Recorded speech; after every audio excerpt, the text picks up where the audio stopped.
کبھی یہ خیال آیا ہے کہ ہم انسانوں نے پہلی بار دیوتاؤں اور دیو مالائی کہانیوں سے ہٹ کر کیوں پوچھنا کیسے سیکھا؟ آئیے آج مغربی فلسفے کی پیدائش کی 1000 سالہ ناقابل یقین کہانی کا سراغ لگاتے ہیں۔ یہ ایک ایسی فکری ریلے ریس کی داستان ہے جس نے ہماری دنیا کو ہمیشہ کے لیے بدل کر رکھ دیا۔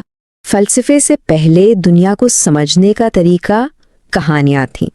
مطلب اگر کوئی طوفان آیا ہے تو ضرور کوئی دیوتا ناراض ہے، اور اگر فصل اچھی ہوئی ہے تو کسی دیوی کی مہربانی ہے۔ لیکن پھر یونان کے ساحلوں پر ایک بہت ہی سادہ لیکن انقلابی سوال گونجا جس نے سب کچھ بدلنا شروع کر دیا۔ اچھا، اس فکری انقلاب کو ٹھیک سے سمجھنے کے لیے ذرا اس وقت کی دنیا کا تصور کریں۔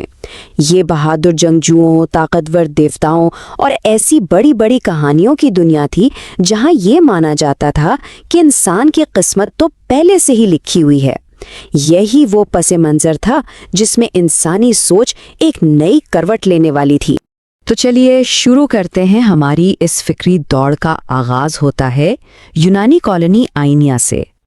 یہاں کچھ سوچنے والوں نے دیوتاؤں کی مرضی کو ایک طرف رکھا اور ایک بالکل نیا سوال اٹھایا۔ آخر یہ دنیا، یہ کائنات حقیقت میں کس چیز سے بنی ہے؟ یہی وہ سوال تھا جس نے آگے چل کر سائنس اور فلسفے دونوں کی بنیاد رکھنی تھی۔ تو اس ریس میں بھائی سب سے پہلا رنر جس نے مشال اٹھائی وہ تھا تھیلز۔ اس کی ایک بہت بڑی کامیابی 585 قبل مسیح میں سورج گرہن کی بالکل ٹھیک پیشگوئی کرنا تھی۔ اب یہ کوئی جادو نہیں تھا بلکہ فطرت کے گہرے مشاہدے کا نتیجہ تھا۔ اس نے کہا کہ ہر چیز کی بنیاد کوئی آسمانی طاقت نہیں بلکہ ایک عام سی قدرتی چیز ہے، یعنی پانی۔ اور پھر تھیلز یہ مشائل اپنے شاگرد انیکسیمینڈر کو تھماتا ہے، اور یہیں سے فلسفے کی وہ خوبصورت روایت شروع ہوتی ہے جہاں شاگرد اپنے استاد کو چیلنج کرتا ہے۔ انیکسیمینڈر نے کہا کہ نہیں، دنیا کی بنیاد پانی جیسی کوئی جانی پہچانی چیز نہیں ہو سکتی، بلکہ کچھ اور ہے، کچھ لامحدود سا مادہ جسے اس نے ایپیرون کا نام دیا۔ دوڑ میں اگلا بیٹون ایناگزیمین سنبھالتا ہے جو اسی روایت کو آگے بڑھاتا ہے۔ اس کا خیال تھا کہ ہر چیز کی اصل ہوا ہے۔ لیکن دیکھیں، اصل بات یہ نہیں کہ ان میں سے کون صحیح تھا اور کون غلط۔ اہم بات یہ تھی کہ یہ سب کے سب کائنات کی بڑی بڑی پہیلیوں کے لیے دیو مالائی کہانیوں کے بجائے عقلی جواب ڈھونڈ گئے۔ اچھا، تو اب کہانی میں ایک نیا موڑ آتا ہے۔ یہ ریس جو ایک سوال سے شروع ہوئی تھی اب اور پیچیدہ ہونے والی ہے۔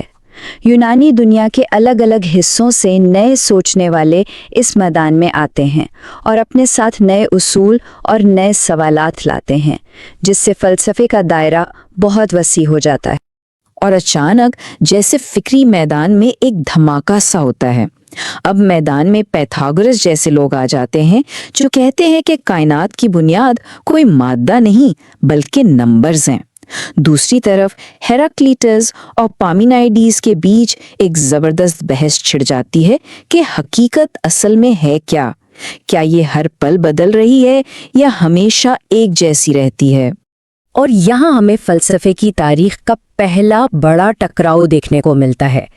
ایک طرف ہے ہیراکلیٹس جو کہتے ہیں کہ سب کچھ بہاؤ میں ہے، آپ ایک ہی دریا میں 2 بار پاؤں نہیں رکھ سکتے۔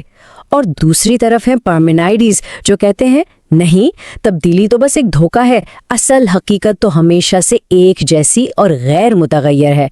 یہ بحث صدیوں تک فلسفے کا رخ متعین کرتی رہی۔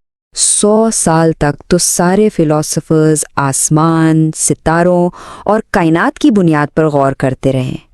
لیکن پھر ایتھنز کی گلیوں میں ایک شخص آتا ہے جو اس پوری ریس کا رخ ہی بدل دیتا ہے۔ وہ فلسفے کی نظر آسمان سے ہٹا کر سیدھا انسان کے اپنے اوپر مرکوز کر دیتا ہے۔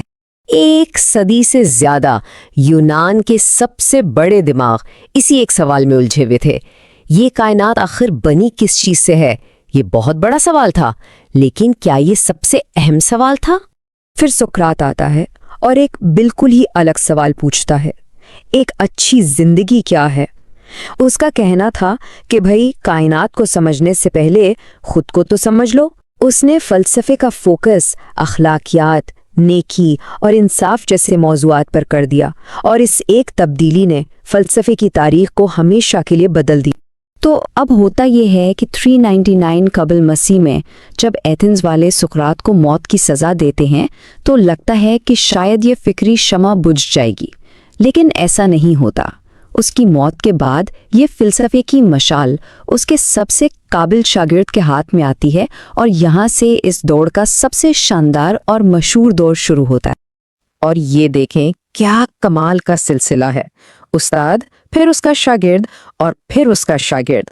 ذرا سوچیں تو، ایک ہی شہر میں ایک ہی وقت میں تاریخ کے 3 عظیم ترین ذہن موجود تھے، ایک دوسرے سے سیکھ رہے تھے اور ایک دوسرے سے بحث کر رہے تھے۔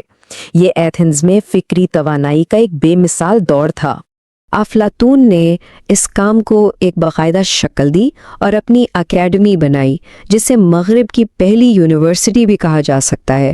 پھر اس کے بہترین شاگرد ارسطو نے یہ مشال تھامی اور 335 قبل مسیح میں اپنا تحقیقی ادارہ لائسیم قائم کیا۔ ان سکولز کی وجہ سے فلسفہ صدیوں تک منظم طریقے سے آگے بڑھتا رہا۔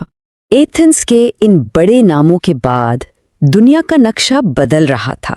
سکندر اعظم کی فتوحات نے ایک نئی، بڑی اور کچھ حد تک غیر یقینی دنیا بنا دی تھی۔ اب لوگوں کے سوال بھی بدل گئے۔ انہیں اس بات میں زیادہ دلچسپی تھی کہ اس افراتفری والی دنیا میں ایک پرسکون اور بامانی زندگی کیسے گزاری جائے، اور اسی ماحول سے یہ نئے فلسفے نکلے، رواقی، ایپیکوری اور کلبی۔ یہ صرف خیالی باتیں نہیں تھیں، بلکہ زندگی گزارنے کے عملی طریقے تھے۔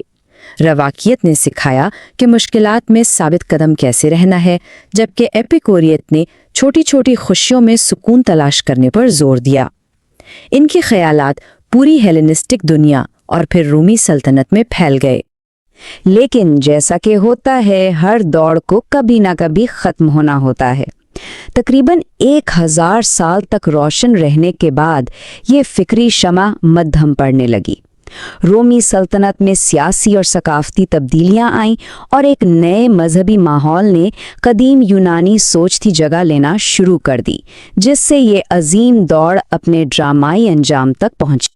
اور وہ سال تھا 529 عیسوی۔ یہ وہ تاریخ ہے جسے ہم قدیم فلسفے کے دور کا علامتی اختتام مانتے ہیں۔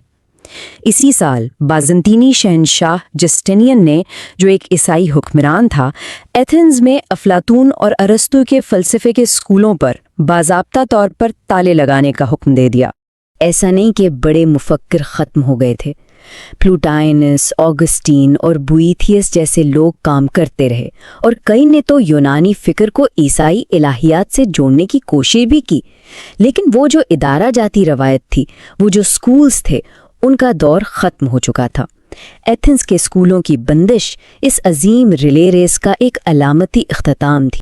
تو آخر میں یہ سوال رہ جاتا ہے کہ کیا سکولوں کے بند ہونے سے یہ دوڑ واقعی ختم ہو گئی تھی، یا یہ صرف ایک پڑاؤ تھا اور اس فکری مشعل نے بس اپنا راستہ بدل لیا تھا تاکہ نئے علاقوں میں نئے مفکرین کے ہاتھوں ایک بالکل نئی دوڑ کا آغاز ہو سکے؟